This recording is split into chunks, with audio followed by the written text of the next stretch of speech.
So yun mga boss, dun po sa kaibigan natin na nagtatanong kung paano ba natin kinukuha yung sukat ng braso dun sa ating Ozor Thermal Printer.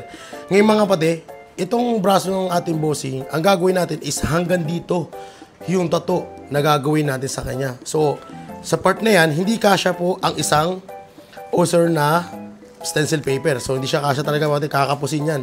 Kakapusin bukod doon. Pag pinilit mo yan, maliit po yung karakter na magagawa natin. So para mangyari yon, kailangan natin na ng dalawa. So ayan, dalawa po yung gagawin natin o gagamitin natin na stencil paper. Ngayon, syempre tatansyahin ko na lamang po yung size ng karakter doon sa braso ng ating bossing. So para mangyari yon, ipiprint po natin yung design dito sa dalawang stencil paper na to, and then tsaka natin siya i-adjust kung sakasakaling malaki or medyo maliit yung pagkakayari natin. Pero sa part ng braso ng ating bossing, medyo tansyado na natin to. At gustong gusto ko rin po talaga mga kapatid na lakihan na lamang po yung project. Kumbaga pag nag-print tayo is talagang malaki na kagad. Nang sa ganun, kung sumobra man yun is wala tayong magiging problema. Kasi kapag masyado pong maliit, ang iisipin natin is magdadagdag pa tayo ng mga adlib dito, yung mga background niya. So, sa part na yun, mas gusto ko na lamang po na mailagay yung buong karakter nang sa ganun is mas less yung background, mas kita yung detalye ng ating piyesang gagawin. So, itry natin siya ngayong i-stencil mga pati. Gagawin natin ngayon yung design ng ating bossing dito sa dalawang stencil. So, yun mga boss, ito yung ating design. St. Michael. So kung mapapansin nyo, ang size ng gamit natin dyan is sinlaki lang po talaga ng ating stencil paper. So yan po yung sukat niya, A4 size po yan. Ngayon para magkasya po yung ating dalawang stencil dyan, ang mangyayari mga pati is kailangan ma-print ko siya ng pa-landscape. Yan. So ganyan po yung gagamitin natin pagkaka-atake sa pagpiprint. Ngayon gamit ang ating Procreate mga pati, ang discarding ginagawa natin dyan ay papasok tayo dito sa ating tools, i-click natin yung canvas. Ayan. And then, yung guide, yung drawing guide, ayan. Tapos, yung size, isasagad natin yan. Yung grid size. So, kung mapapansin nyo, ayan na po yung kalahati niya. So, kalahati na po yun. And then, done. Ngayon po, ikakrop ko na po yan. So, ikakrop natin yung ating design. Ayan. Ayan. Done. Kung mapapansin nyo, naka-landscape na, di ba? Kasi nga po, yun ang plano natin gawin. I-landscape natin yung ating design nang sa ganun is magkasya siya rito. Magmumukha itong 5R na. Isang malaking picture na po. Di ba? Yan po yung discarding gagawin natin. Tapos dito sa part na yun, syempre, tansya-tansya na lang po. At sure naman tayo na itong pakpak ng ating St. Michael is mababawasan po yan. Gawa nga po ng mas priority natin makita yung katawan ng ating St. Michael. So after natin makrap yan, isi-save na natin yan. Share. JPEG. Then, save. Ngayon, para naman po maibalik natin yung kalahating nawawala, kailangan ko lang siyang i-tap. Yan. And then, bumalik na po siya sa original. Ngayon naman po, ikakrap po naman po ulit yung kalahati naman. Yan. So, done. So, mapapansin nyo, dalawa na po yung nagawa nating landscape na picture. And then, isa-save po na rin po yan, gaya ng ginawa natin doon sa unang picture. JPEG. And then, save. Ayan. So sa part na yun, nakagawa na tayo ng ating stencil. Ngayon, dadako na tayo sa ating Ozor Thermal Printer. So yun, game na tayo. I-ready natin yung ating stencil paper. So kukuha tayo dito ng 2 piraso. Isa, 2. Ayan. So ang gamit natin ditong stencil paper is yung Ozor Thermal Stencil Paper. So ayan mga pati. Ngayon, kailangan nyo lamang po tanggalin yung kulay dilaw. Diba mga pati? Tatanggalin nyo lang po yung kulay dilaw dito sa ating Ayan. Tatanggalin nyo yan. And then yung kulay abo doon sa gitna naman po ng ating stencil. So ito lamang po yung kailangan natin, yung violet and then yung ating stencil paper. Ngayon, ito naman po yung ating Ozor Thermal Printer. So i-ready na natin yan. Bubuksan na natin to. Ayan. Tapos isasalang na po natin yung ating design. Ayan.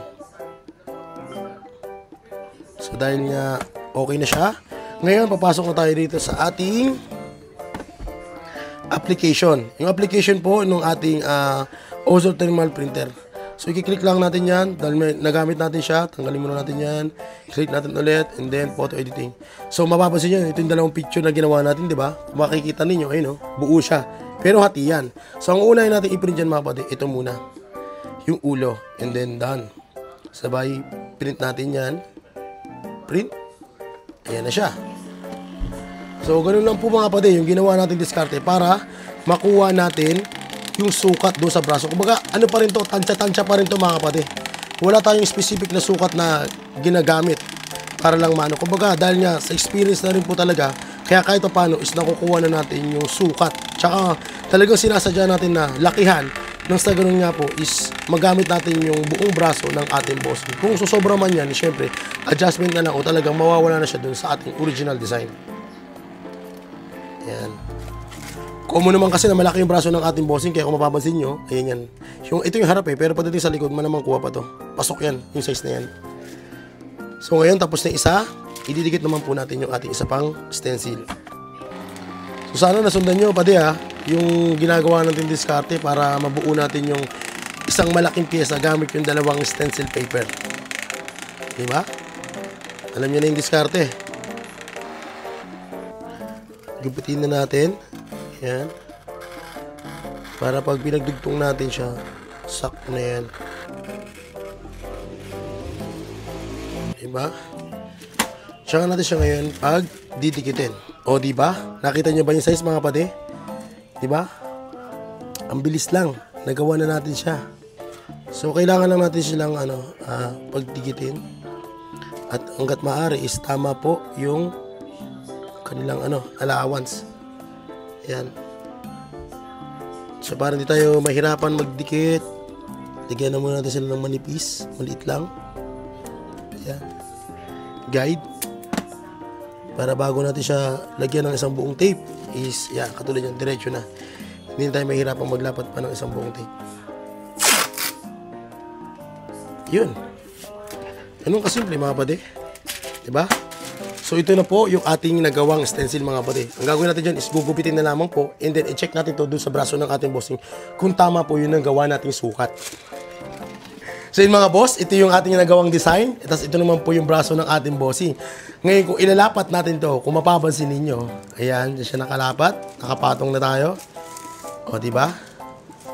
Halos tama po yung naisip nating sukat kahit pa paano. At ayun, buo naman po yung pakpak na magagawa natin. Kasi ito po ay wrap around. So wala tayong magiging problema. Dito sa part naman na to, yun, halos saktuhan lang din po dun sa kanyang dating tattoo. So para talagang sinukat po. Kumbaga, itong ginamit nating diskarte mga pati, istantsahan lang. So ngayon, ito na po yung ginawa nating stencil. So sana po nakatulong po yung ating ginawang video doon sa kaibigan natin na nagtatanong. So mamaya, ididikit na natin to para mas makita nyo ng lapat siya doon sa braso ng ating bossing. So yun mga boss, ididikit na natin yung ating design. So kailangan natin itong sentrohin lang. Tapos doon sa part na hindi tatamaan yung tattoo. Dating tattoo ng ating bossing. And then yung paa niya dapat nandito rin sa gitna. Nakasentro ng konti. So ayan. So importante marker. Tigit natin yung marker. So ayan. So para dumikit po yung ating stencil, ang gamit natin doon, dahil gamit natin ay Ozer na stencil paper. So dapat po is Black Magic yung gagamitin natin mga kapatid. Ito talaga is napaka bisa nun kapag ito yung ginagamit natin. Paggamit din natin yung Ozer Thermal Stencil Paper. Ang haba kasi ng title eh. Ayan. Tapos i-rub lang natin syempre. Maganda rito ikalat nyo talaga, ilagpas nyo mga pati. Kasi may ibang part na hindi natin nalalagyan. Mas magandang sobra-sobra na yung Tapos kailangan nyo ikalat ng maigi. Ayan. Huwag naman po siyang dapat basang-basa. Kailangan yung naglalagkit. Yun yung pinakamagandang niya, time na pwede mo nang idikit yung ating stencil. Relax lang.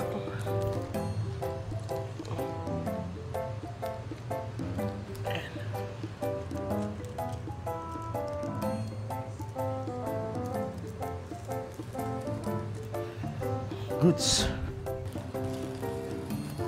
Wow! Ang ganda ng stencil. Iba? Iba talaga yung stencil ng ng Ozer. Ibang-iba talaga eh. Ayan. Sa mga China kasi masyado tong dark tapos kumakalat. Ito kasi is talagang walang kalat yung ating stencil kapag gamit natin yung Ozor na stencil paper. Ayan. Sabayan mo pa ng thermal printer na Ozor din. Wala na, finish na. Oh, di ba? So yun, bossing, sana po ay nasagot ko yung katanungan kung paano natin idinidikit yung ating stencil ng gamit ang Ozor thermal printer, tapos paano natin nakukuha yung sukat dun sa paglalagyan natin. So tansya-tansya lang talaga mga pati.